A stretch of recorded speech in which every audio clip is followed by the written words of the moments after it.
அவள் காதலானவள். மண் தோன்றா காலத்தின் முன் தோன்றிய மூத்த மொழி தமிழ் என்றால் முத்த மொழி காதல் தானடி. அது எப்படி என்று விளங்கவில்லை. உனக்கு மட்டும் தழும்பு கூட அழகாக தெரிகிறது. ரோஜா மலரில் வண்டுகள் கீறிய சுவடு போல கை கூப்பி இமைகள் மூடி இறைவனை யாசித்தாய் நீ. நான் எப்படி இமைகள் மூடுவேன்? என் தரிசனமே நீதானடி. பெண்ணே, அத்தனை அழகு உன் முகம்.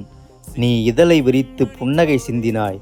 அடுத்த நொடியில் அத்தனையும் அதற்கு அடிமையானது. என்னில் உன்னை மொழிபெயர்க்க துவங்கிய நான் உன் மௌன மந்திர மொழிக்குள் சிக்குண்டு கிடக்கிறது என் சின்ன இதயம், ஒரு சிலந்தியின் வலைக்குள் சிக்குண்ட சிற்றெரும்பை போல. எத்தனையோ முறை பேச நினைத்து பேசாமல் போனேன். எங்கு உன் மௌன விரதம் கலைந்து விடுமோ என்று பயந்து. நாம் எல்லோரையும் சுமந்து கர்ப்பமாக செல்லும் அந்த மாநகர பேருந்து. நான் மட்டும் கவலை கொண்டேன். நீ நெரிசலில் சிக்கிக்கொண்ட சின்ன புழுவாய் நெளிந்ததைக் கண்டு. எனக்கு ஒவ்வொரு நாளும் மரணமும் ஜனனமும் நிகழ்ந்து கொண்டிருக்கும். நீ இறங்கி உன் கல்லூரியை நோக்கி செல்கிறாய். என் உயிர் உடலை விட்டு பிரிகிறது. நீ வகுப்பறை முடித்துவிட்டு வந்து சேருகிறாய். என் உயிரும் என்னோடு வந்து சேர்கிறது.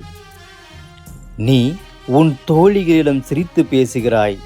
நான் பார்த்தால் மட்டும் மௌனம் கொள்கிறாய். நான் என்ன உன் வகுப்பறை வாத்தியாரா? உன்னை சுற்றி எப்போதுமே நட்சத்திர பட்டாளம். நீ மட்டும் பௌர்ணமியாக. உன்னை ரசிக்காமல் எப்படி நான் உறங்கச் செல்வேன்? நீ விதிமுறையின்றி விழிகளில் பேசுவாய். நீ விதிமுறையின்றி விழிகளில் பேசுவாய். என் இதயமோ விதியை மீறி துடிக்கும். அதுதான் அடி நம் காதல் மொழி. நீ தோளில் மாட்டியிருக்கும் புத்தக பை மீது எனக்கு அளவு கடந்த கோபம். நீ தோளில் மாட்டியிருக்கும் அந்த புத்தக பை மீது எனக்கு அளவு கடந்த கோபம். ஏனென்றால் நீ எடுத்து வைக்கும் ஒவ்வொரு அடியும் உன்னை தட்டி கொண்டே வருகிறது. எத்தனையோ நாள் உனக்கு முன் நானும் எனக்கு முன் நீயும் வந்து நின்றிருப்போம் அந்த பேருந்து நிறுத்தத்தில்.